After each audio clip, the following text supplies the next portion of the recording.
Bonjour ou bonsoir à tous, vous qui regardez les vidéos, que ce soit le jour ou la nuit, ici DVD Pro Souvenirs. Et aujourd'hui, je vais m'attaquer sur un autre DVD de catch concernant la TNA, donc c'est un autre pay-per-view. Donc je vais vite vous le montrer directement sans trop tarder. Donc c'est Slammiversary 8e anniversaire pour la TNA. Moi au début, je croyais que c'était le 8e anniversaire du show, mais non, c'est juste pour la TNA. Et c'est en 2010, si je crois bien. Et après, ben, la fameuse phrase de l'article Planet Catch, RVD versus Sting, l'affrontement légendaire. Et en plus avec 4 grosses têtes d'affiche, ben, que sont Jeff Hardy, Sting, Rob Van Dam et AJ Styles, avec le peignoir de catch ou de robe de chambre de Ric Flair, quoi. Alors qu'il est associé avec Ric Flair à cette époque. Donc voilà, donc je vais vous résumer ce pay-per-view, vu comment j'ai déjà tout fait concernant les DVD spéciaux à la WWE. J'ai déjà fait sur les Taggets classiques qui est un pay-per-view, mais je vais pas m'arrêter sur les pay-per-view WWE. Tout d'abord, je commence directement par la TNA, et comme ça, vous voyez le principe. Je finis tout ce qui est TNA, après je m'attaque à la WWE. Je crois que je vais essayer de sortir une vidéo par jour, si je le peux. Je dis bien si je le peux, hein, parce que des fois je suis occupé, je peux pas en sortir tout le temps, tous les jours. Donc pour raison évidente que on peut pas, on va dire, il y en a qui peuvent faire en un jour, 2 vidéos en un jour ou 3, mais je préfère, on va dire, sortir une vidéo par jour, si vous le permettez, du fait que vous appréciez bien et que au moins vous acceptez mes choix en matière de notation de match. Bien sûr, je suis pas Dave Meltzer, mais au moins on débat de manière légale, quoi. Donc sans trop tarder, je vais vous dévoiler la liste des matchs. En tout cas, je le conseille, ceux qui l'ont pas vu les matchs de la TNA ou WWE, je les conseille formellement. Donc là, on voit Bully Ray qui affronte, on va le citer tout à l'heure, mais je crois que c'est Jesse Neal, je crois. Et là, Jeff Hardy qui fait un Swanton Bomb, si je trouve le nom, sur Bobby Roode. Et là, Sting qui se fait plier en deux, je crois, par Rob Van Dam, je crois. Et là, on voit AJ Styles, je crois. Non, c'est pas AJ Styles. On dirait AJ Styles, mais je sais pas si c'est Douglas Williams ou enfin, on verra. Là, on voit Abyss. Et là, on voit Kurt Angle qui fait un German suplex sur Kazarian. Enfin, Kazarian. Et là, AJ Styles, je crois. Ouais, AJ Styles. Donc voilà. Et là, on voit la foule au fond, sur un fond rouge. Je vois Tommy Dreamer. Là, comme ça. Tout d'abord, je commence par le bonus, hein. Comme ça, je commence directement. Le bonus, c'est interview exclusive, photo et clip. Et je me rappelle le mini clip où on voit les catcheurs avec leurs figurines de catch. Il y avait la figurine de Sting, de Suicide, de Kurt Angle. Sting, je crois que je l'ai déjà dit. Figurine de peut-être de Jeff Hardy, mais il n'est pas monté dedans. De Samoa Joe. Qui encore peut-être Jeff Jarrett. Abyss également. Et voilà, en tout cas, j'ai été agréablement bien étonné en voyant ça. Après, ben, il a une interview de Rob Van Dam après son match face à Sting. Et des clips, quoi. Donc tout d'abord, match 1 contre 1, Kurt Angle contre Kazarian. Très bon match, en tout cas, très bon match entre lui et Kazarian. Pourtant, pour moi, vu comment j'ai pas tout suivi la TNA, le show en entier, je veux dire par là, dans l'histoire de ma vie. Parce que certes, à l'époque, quand c'était les Planètes Catch, ben, je regardais par magazine, les résultats, car j'avais pas la chaîne pour regarder la TNA. Donc je me conseillais par le magazine. Et pour être honnête, quand j'étais gosse, je ne savais pas lire ce qui était marqué dans les magazines, mais j'adorais les images. Et plus tard, où j'ai appris à lire, donc j'ai commencé, malgré que ça date. Et ben le match entre Anne était pas mal. Pourquoi je dis pas? Non, elle était pas mal. Je me rappelle des germaines, des vols planés dans tous les sens. Et à la fin, je crois que Kurt Angle remporte avec soit qu'un Olympic Angle Slam ou un Ankle Lock. Non, en connaissant Kurt Angle, je crois qu'il va battre Kazarian avec un Ankle Lock. Donc victoire de Kurt Angle. Et ce match-là, je lui mets un 3,40 direct. Ensuite, championnat de la X Division. Brian Kendrick contre Douglas Williams. Ah, donc ça veut dire Douglas Williams. Ouais, contre Brian Kendrick. Donc c'est ça alors. Ben, je crois que j'ai rien dit. Oubliez ce que j'ai dit. Donc Brian Kendrick, je crois que c'était lui le champion à cette époque. Ou Douglas Williams. Dur à dire, mais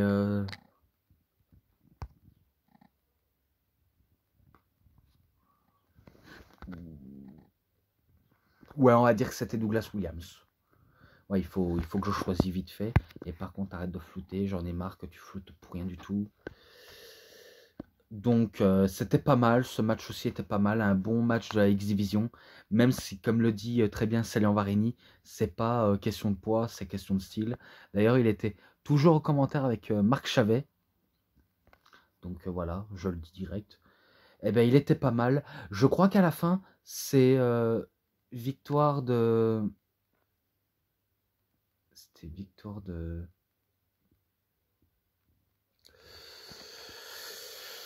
Est-ce que c'est Brian Kendrick ou Douglas Williams? Peut-être Douglas Williams. Je mets victoire Douglas Williams. Donc au moins je le dis. J'en suis pas sûr, mais peut-être que Wikipédia m'aiderait pour que je m'assure. Pourtant je l'ai vu 3 fois. Des fois j'ai presque raison ou tort, mais c'est pas grave. Mais ce match-là, je lui mets un 3,5, le commencement. Ensuite, championnat féminin de la TNA Knockouts. Madison Rain contre Roxy. Si je crois bien...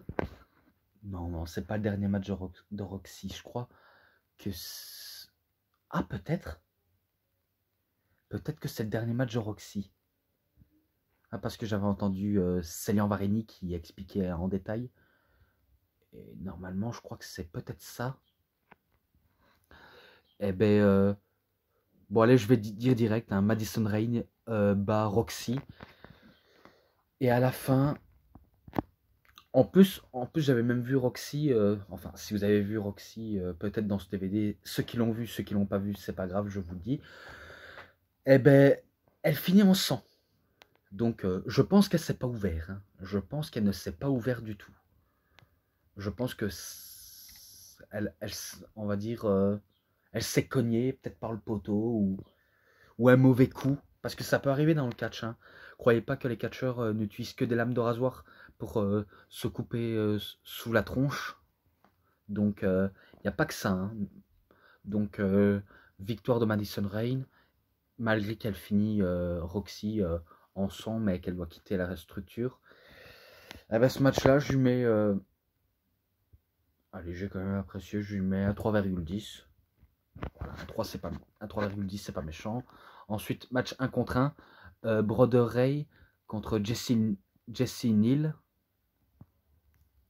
Alors, Jesse Neal, je crois qu'on nous l'a expliqué, c'est un catcheur qui était à la base un militaire au début, ou un qui fait partie de la marine, qui a décidé d'arrêter d'engager à la marine pour faire du catch. Et d'ailleurs, il a une gimmick assez punk. Et en plus, il est accompagné par Shannon Moore. Donc ça vous laisse idée. Eh ben, si je crois bien,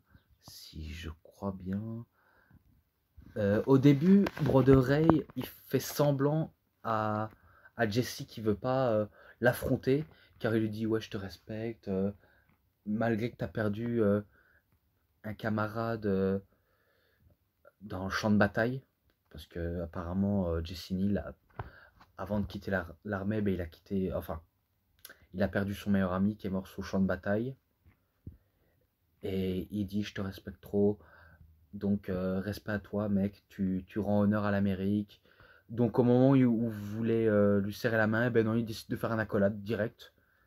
Mais après, il nous trompe, hein, ce petit vicelard de Broderay, car il décide d'attaquer Jesse Neal sauvagement. Et Jesse Neal, il aura même pas le temps de riposter le gars. Donc, il n'aura pas le temps jusqu'à ce que Shannon Moore fait diversion et que Jesse Neal, je crois qu'il lui fait un spear et il gagne le match. Alors que c'est encore un débutant, Jesse Neal. Donc il bat Broderay. Et ce match-là, je lui mets un 3,20. Donc je lui mets un 3,20 direct. Ensuite, match 1 contre 1. Hernandez contre Matt Morgan. Donc le Blueprint contre un qui fait partie de LAX. La Latin American X-Charge. Donc je me rappelle d'abord, Matt Morgan fait une promo en disant qu'il ne souhaite pas combattre car il est blessé au cou, que son médecin ne lui a pas donné l'autorisation. Donc Hernandez se pointe en disant vas-y viens te battre, je suis chaud, viens te battre. Et bien Matt Morgan dit que non, je suis pas chaud, je préfère pas t'affronter. Après, à la dernière minute, il nous trompe et il en fait qu'une bouchée d'Hernandez. Et après, je me rappelle, Hernandez, il fait un riposte sur Matt Morgan, donc il riposte tous les coups. Mais après, je sais pas ce qu'il va voir, mais je crois que Matt Morgan se disqualifie. Peut-être qu'il se disqualifie. Hein. Je dis ça comme ça, mais j'en suis pas sûr. Hein. Ou alors peut-être qu'il bat Hernandez, hein, qui sait. Donc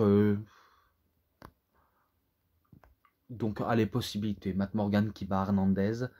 Et ce match-là, ben, je lui mets aussi un 3,20. Encore, ça va encore. Ensuite, Monster Balls match. Donc, le match balle des monstres. Qui est un match hardcore, bien sûr. Abyss, le monstre Abyss, contre Desmond Wolf. Donc, Nigel McGuinness. Ou Nigel McGuinness. Ouais, donc il se faisait appeler Desmond Wolf. Et sous le circuit indépendant, notamment à la Ring of Honor et à la WWE en tant que commentateur, ben, il se fait appeler Nigel McGuinness. Il était intense, balle des monstres. Je crois qu'il était accompagné d'une femme, Desmond Wolf. Ouais, à mon avis, ouais. Enfin, pas grave, mais en tout cas, je sais bien que Abyss va faire joujou avec Desmond Wolf. Et à la fin, je crois qu'il le bat. À la fin, il le bat avec une prise, viens dans mes bras et je t'écrase au sol.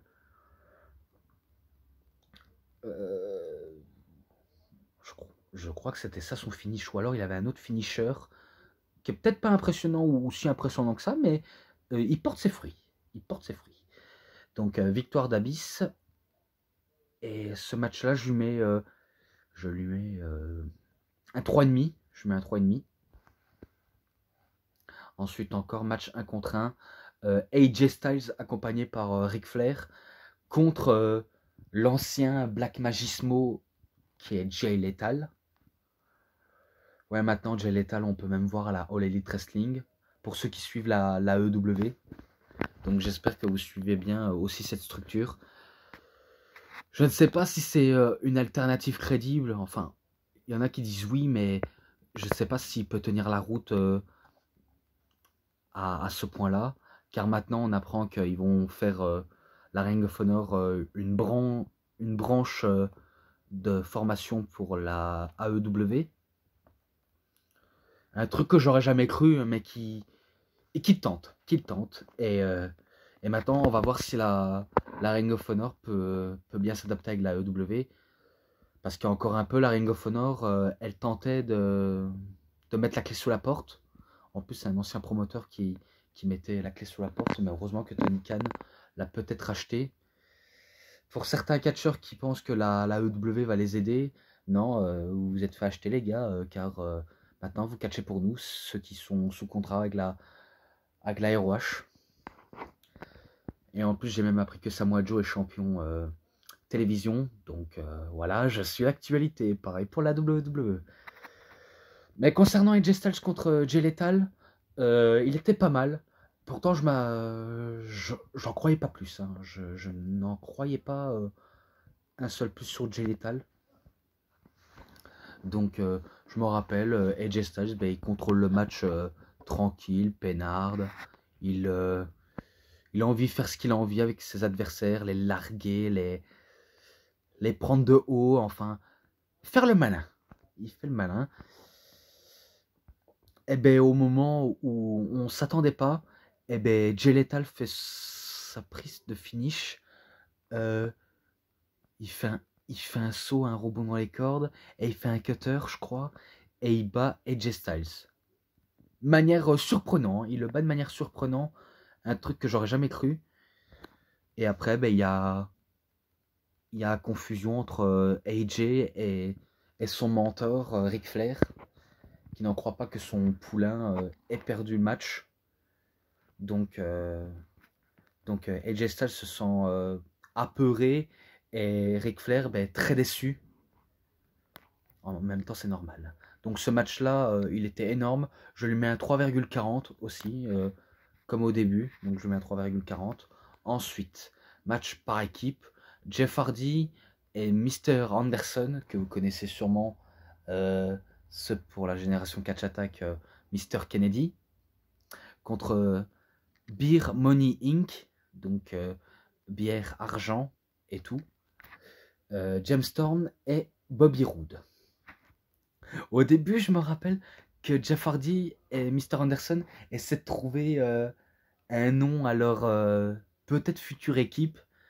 Par exemple, la gimmick de Mr. Anderson, il se faisait appeler The King of Hassle, donc le roi des trous du cul. Ou alors, plus court, le roi des trous du cul. C'est lui qui le dit, hein. Il se faisait appeler le roi des trous-ducs. Et Jeff Hardy, c'était le charismatique Enigma, donc ils ont voulu mélanger les équipes pour voir à quoi ça allait donner, si les gens sont d'accord.